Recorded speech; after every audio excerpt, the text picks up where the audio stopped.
Bertemu kembali di Minggu Baharu Rentasan Berita edisi 1565. Saya Zawaz Yusof, 3 paparan utama malam ini. Kenapa Muhammad Sanusi kepoci sangat?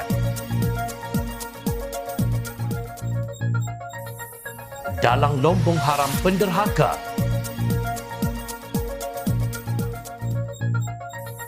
Siapa mengangkat dan siapa pula yang mencabul?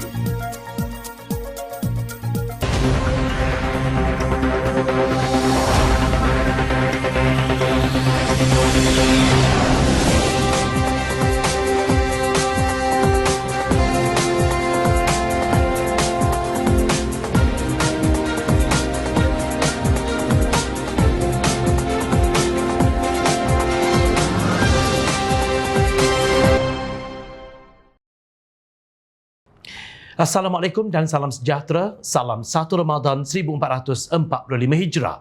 Menteri Besar Kedah Datuk Seri Muhammad Sanusi Mak Nur disarankan agar memberi fokus kepada penyelesaian masalah rakyat negeri itu daripada mencari kesalahan orang lain.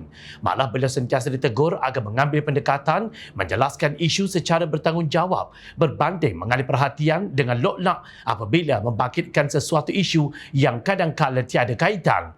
Terkini sikap Muhammad Sanusi didakwa tidak menjaga tertib dan etika mesyuarat menjadi penyebab mesyuarat Majlis Tindakan Pembangunan Negeri Kedah tidak diadakan lebih setahun. Pengerusi bersama jawatankuasa itu, Datuk Seri Saifuddin Nasution Ismail berkata, Muhammad Sanusi didapati sering menggunakan maklumat dalam mesyuarat yang dihadirinya sebagai modal berceramah di pentas politik. Katanya Menteri Besar Kedah itu juga tidak tahu membezakan perkara yang berkaitan urusan negara dengan politik sehingga kadang-kala memperlekeh pengerusi mesyuarat yang dihadirinya.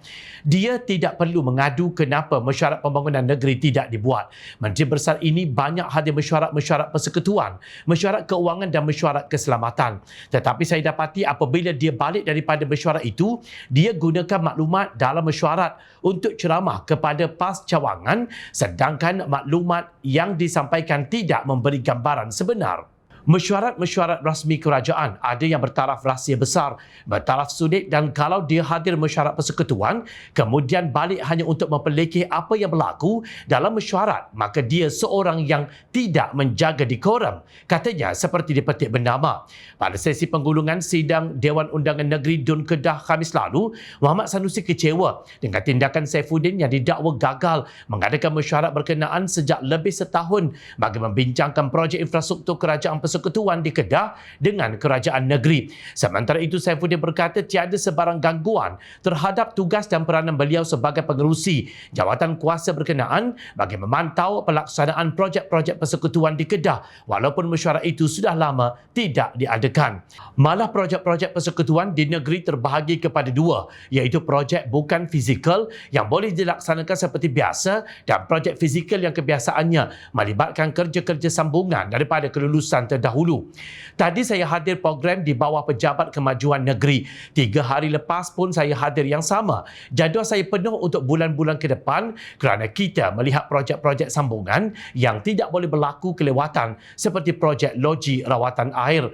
Kecuali projek baharu yang perlukan urusan tanah, tapi kalau projek persekutuan takkan dia tak boleh bagi kerjasama. Dan kalau dia boleh berubah iaitu jaga etika, saya tidak ada masalah untuk menyegerakan mesyuarat-mesyuarat yang memerlukan kehadirannya, tegas Saifuddin.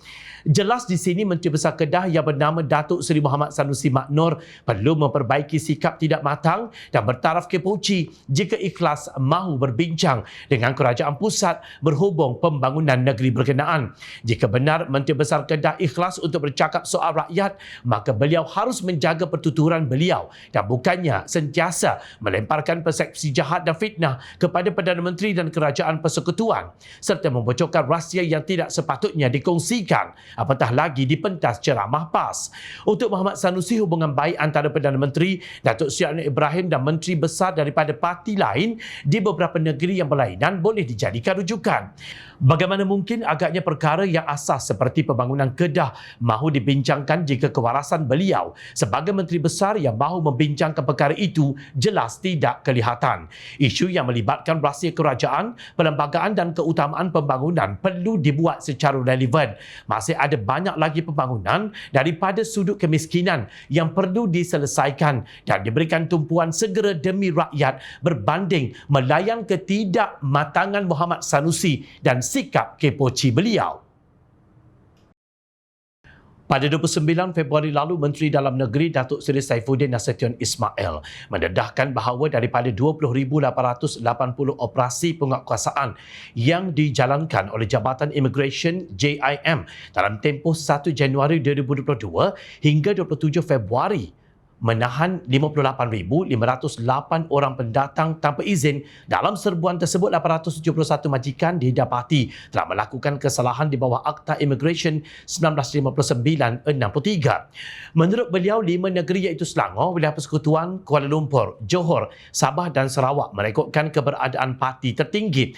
Bukan hanya kita tangkap parti, majikan pun kita tangkap, katanya ketika menjawab soalan ahli Parlimen Pakatan Harapan Kelang, V. Ganabatirau di Dewan Rakyat.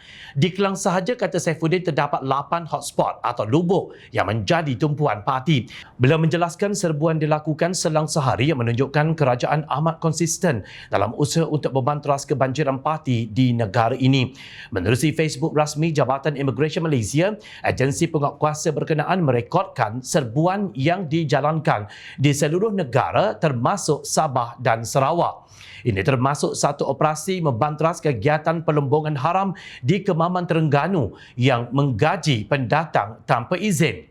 Jabatan Immigration Malaysia JIM telah berjaya menumpaskan satu sindiket pelembungan haram dalam operasi khas pada 6 Mac 2024 di Kemaman, Kuala Terengganu. Operasi yang bermula jam 6 pagi disertai oleh 130 anggota dari bahagian perisikan dan operasi khas Ibu Pejabat Immigration Putrajaya dan JIM Negeri Terengganu. Kata JIM, dalam operasi tersebut seramai 28 orang parti telah ditahan atas pelbagai kesalahan, iaitu 15 orang warga negara Indonesia, 8 orang warga negara China, 3 orang Bangladesh, seorang warga negara Myanmar dan seorang warga negara Pakistan, manakala 4 saman saksi telah dikeluarkan kepada warga negara Malaysia. Tangkapan ke atas warga negara China dibuat atas kesalahan menyalahgunakan PAS lawatan sosial PLS untuk bekerja dan tinggal lebih masa. Manakala majikan yang menggajikan parti akan dipanggil dan akan didakwa. Kesemua parti yang ditahan dan ditempatkan di depo tahanan Immigration Adil dan akan didakwa atas kesalahan yang melanggar Akta Immigration 1959-63, Akta Pasport 1966 dan Peraturan-Peraturan Immigration 196, tegas JIM. Sekejap, pendatang tanpa izin menjalankan kerja di Lombong Haram di Terengganu. Adakah kerajaan negeri Terengganu di bawah pimpinan gerombolan yang memakai gelaran ulama serta menteri besarnya Datuk Seri Dr. Ahmad Samsuri Mokhtar dan jabatan yang terkait dengan pelombongan sedang tidur? Jangan lupa kononnya beliau bakal Perdana Menteri Malaysia yang begitu disanjung tinggi kredibilitinya oleh para walaun setelah memenangi kerusi Parlimen Kemaman pada pilihan raya kecil 2 Disember 2023 yang lalu. Episod ini mengingatkan Jom Channel kepada laporan media tentang 2 warga Cina yang dikenali sebagai Su Loifat dan Huang Ziyi dan dibawa masuk ke negara ini oleh Perdana Menteri Besar MBI Kedah untuk melakukan kerja mengorek unsur nadir bumi REE di Bukit Enggang Sik. Menurut laporan media, 2 individu berkenaan yang dikatakan masuk ke negara ini bersama kumpulan pekerja warga Cina, Myanmar dan Nepal antara tahun 2021 hingga 2022. Pada Januari lalu, operasi khas Jabatan Perhutanan Negeri Kedah JPNK serta Jabatan Mineral dan Geosains menahan 52 lelaki warga tempatan dan asing. Pada 13 April lalu, Loifat dan Huang Ziyi serta 40 individu termasuk 35 warga asing didakwa di Mahkamah Session Baling atas pertuduhan memasuki kawasan hutan tertutup, iaitu Kompaktmen 12 Hutan Simpan Bukit Enggang tanpa memiliki permit sah. Lapor Berita Harian 24 Julai 2023. Ketika itu, Saifuddin berkata mengikut rekod Jabatan Immigration, 2 individu terbabit masuk ke negara ini di bawah PAS lawatan ikhtisas sebagai staf pengurusan profesional dengan MBI Kedah adalah majikan mereka. Beliau juga mendedahkan 13 agensi kawal selia aktiviti pelombongan di negara ini tidak memberi sebarang kelulusan kepada Kedah untuk melakukan aktiviti melombong REE di hutan simpan Bukit Enggang. Pada 20 November 2023, bekas Ketua Pegawai Eksekutif MBI Kedah, Muhammad Sabri Osman dihadapkan ke Mahkamah Session Alustar atas pertuduhan meminta rasuah RM4 juta membabitkan kegiatan terbabit. Beliau didakwa atas dua pertuduhan meminta suapan bagi dirinya iaitu wang RM4 juta dan RM1 juta daripada John Abad Perk sebagai dorongan membantu syarikat kumpulan pelombongan REE Sedia Berhad menjalankan usaha sama pelombongan REE melalui suatu memorandum persefahaman MOU antara MBI Kedah dan syarikat terbabit, lapor Berita Harian. Muhammad Sabri yang mengaku tidak bersalah didakwa mengikut Seksyen 16-A-A Akta Suruhanjaya Pencegahan Rasuah Malaysia 2009 yang jika sabit kesalahan boleh dijatuhkan hukuman penjara maksimum 20 tahun dan denda 5 kali ganda nilai suapan. Sementara itu di Kuala Lumpur, bekas setiausaha politik kepada Menteri Besar Kedah Muhammad Hilmi Abdul Wahab dihadapkan ke Mahkamah Session atas dua pertuduhan meminta dan menerima suapan berkaitan projek pelombongan unsur nadir bumi REE di sekitar negeri itu. Muhammad Hilmi mengaku tidak bersalah meminta suapan wang tunai berjumlah RM250,000 dan RM150,000 daripada pengarah syarikat kumpulan pelombongan REE Sedia Berhad Liana Mamat atau Khalid. Ia seperti sejarah yang berulang dalam negeri yang dipimpin oleh parti yang mengaku prihatin bersih dan stabil. Dalam kes di Terengganu, sudah tentu ada dalang besar di sebalik kegiatan pelombongan haram tersebut. Mereka sebenarnya pendurhaka kepada Yang di-Pertuan Agong Dauli Yang Maha Mulia Sultan Ibrahim Ibni Sultan Iskandar yang sudah berkali-kali bertitah bahawa baginda amat komited dalam memerangi rasuah dan mementingkan kestabilan politik negara. Diharap Suruhanjaya Pencegahan Rasuah Malaysia SPRM mengambil tindakan untuk menyiasat kejadian di Kemaman ini dengan terperinci seperti kes pelombongan REE di negeri Kedah. Ini bukan isu politik tetapi keselamatan negara, di mana agaknya sikap prihatin Ahli Parlimen Perikatan Nasional Kemaman berbanding dengan Ahli Parlimen Pakatan Harapan Kelang. Sementara Gana Batirau menyuarakan kebimbangannya dan penduduk Kelang berhubung isu pendatang tanpa izin. Rupanya segerombolan petualang negara sedang kenduri mencuri hasil mahsul negara ini. Pemimpin Perikatan Nasional sibuk meneropong kuman di seberang lautan tetapi tidak nampak gajah di hadapan mata. Dalam ucapan khas Naib Presiden Keadilan Datuk Seri Amiruddin Syari di Konvensyen Penerangan Keadilan Pusat di Saujana Hotel Subang, beliau berkata kejayaan polisi pentadbiran Kerajaan Madani haruslah dibandingkan dengan pentadbiran Kerajaan Perikatan Nasional PN yang syok sendiri. Tanpa rasa malu, PN sering berhujah mengingatkan perkara baik yang mereka buat sepanjang 3 tahun memerintah, tetapi mereka terus menafikan bahawa polisi yang dibanggakan itulah yang menambah hutang negara yang menyebabkan kenaikan harga barangan. PN tidak mempunyai apa kebanggaan pun menjaga kebajikan rakyat. Apa yang besar selain Perintah Kawalan Pergerakan adalah polisi subsidi upah ketika sektor ekonomi ditutup. Subsidi ini adalah yang melonjak hutang negara, melonjakkan sehingga 65% daripada KDNK dulu hanya 55%. Siapa yang melonjakkannya? Mak Yassin.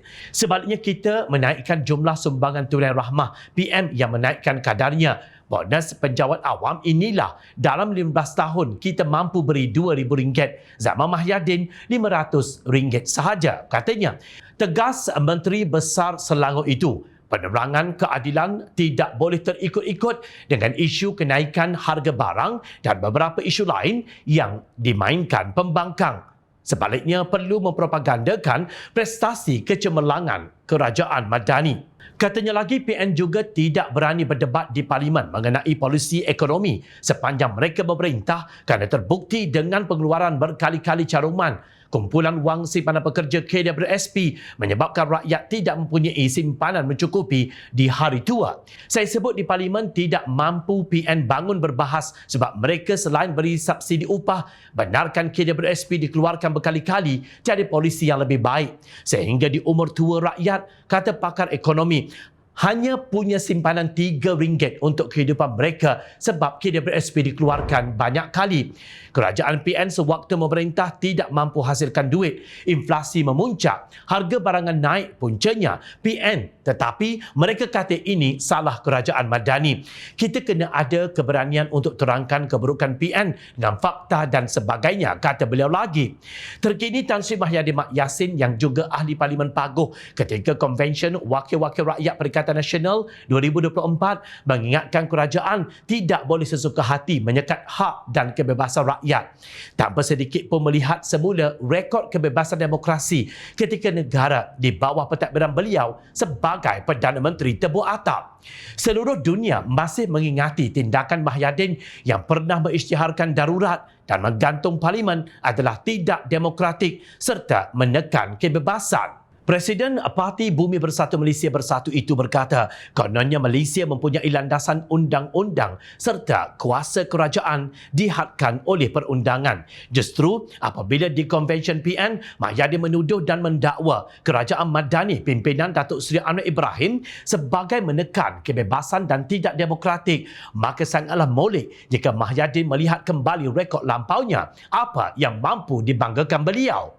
Pegawai tugas-tugas khas Menteri Komunikasi Fahmi Fazil, saudara Farhan Zulkifli menyuruh Mahyadin dan penyokong PN untuk melihat siapa yang mengangkat demokrasi dan siapa pula yang mencabul demokrasi. Pertama sekali, kedua-dua Mahyadin dan Anwar adalah Perdana Menteri. Seorang Perdana Menteri yang ke-8, seorang lagi Perdana Menteri ke-10.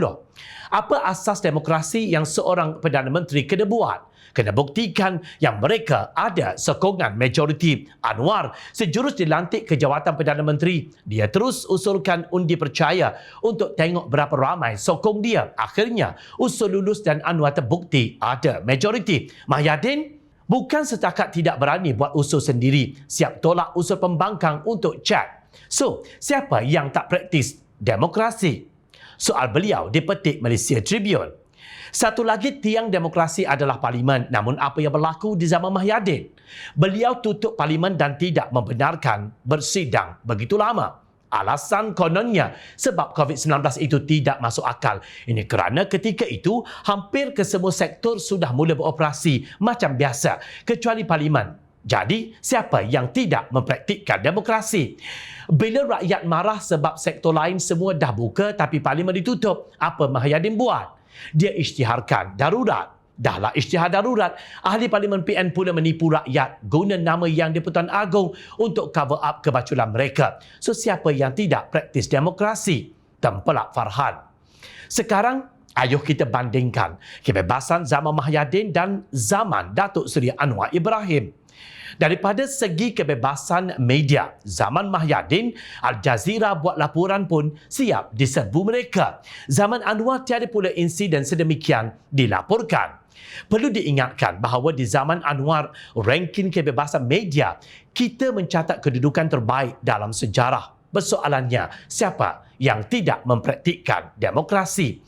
Farhan turut mempersoalkan tentang kebebasan bersuara rakyat ketika zaman Mahyadin. Belum level fitnah pun, baru kritik MySejahtera pun sudah kena cukup polis. Bukan setakat itu, Pak Cik Tua kritik Sanusi pun kena cekuk pukul 3 pagi. Jadi siapa yang tidak praktis demokrasi? Ini pula bonus untuk Mahyadin. Sebagai PM kenalah ada telur berdepan dengan media. Anwar belum pernah lari daripada wartawan dan tidak takut live. Mahyadin baru nak buat live terus cuak. Live, why live? So, siapa yang tidak praktikkan demokrasi? Soalnya sekali lagi, pelbagai persoalan yang timbul ini hakikatnya tidak memerlukan jawapan kerana ianya telah dikonklusikan dengan sejarah dan ingatan rakyat. Terbukti Datuk Seri Anwar Ibrahim jauh lebih baik ke hadapan dalam soal demokrasi berbanding Tan Sri Mahyadin Mat Yassin.